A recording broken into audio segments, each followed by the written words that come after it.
Hoje o foco é quente, o rompimento de uma aliança política que, nossa, parecia inabalável, né? Jair Bolsonaro e Carla Zambelli.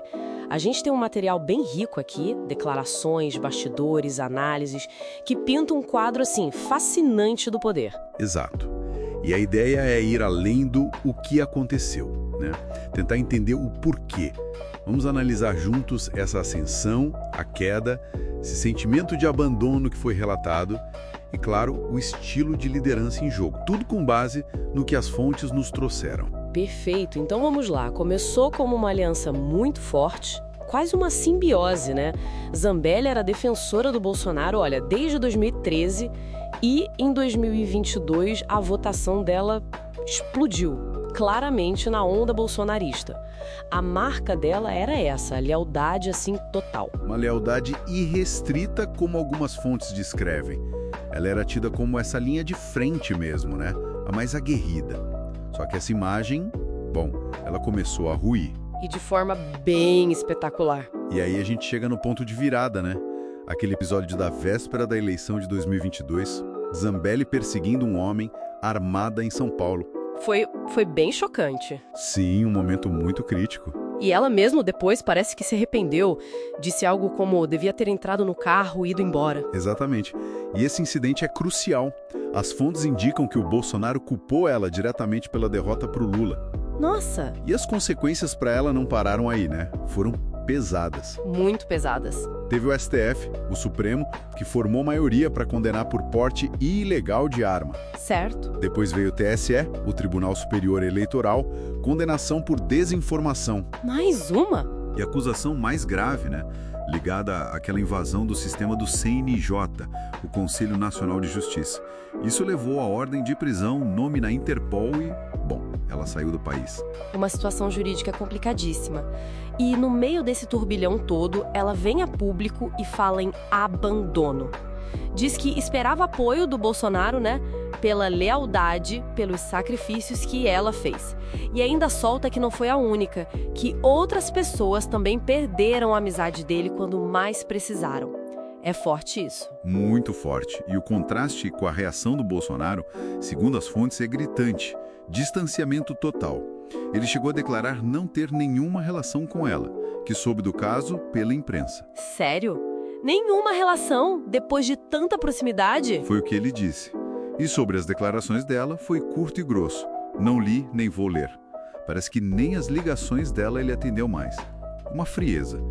Talvez calculada. Chamando do centrão, né? Aquele bloco mais pragmático. Exato. Aquilo já foi um sinal, talvez, de que a utilidade política momentânea podia pesar mais que um histórico de lealdade. E essa lógica fica mais clara ainda na reação do clã Bolsonaro quando ela saiu do país. Ela tentou comparar a situação dela com a do Eduardo Bolsonaro, mas olha, a resposta interna foi para diferenciar bem. Ah, como assim? Eles fizeram questão de dizer que o caso dela envolvia atos criminais mesmo, tipo a invasão do CNJ. Não era só crime de opinião. Deixa claro que existe uma hierarquia ali, um apoio seletivo. Entendi. Quer dizer, defender por palavras é uma coisa, defender por supostos atos criminais outra. E as análises também falam, né, de um comportamento errático dela, de erros estratégicos, sair do país sem avisar o próprio advogado, por exemplo, isso teria piorado tudo. Sim, esses fatores podem ter, digamos, facilitado a decisão do Bolsonaro de romper.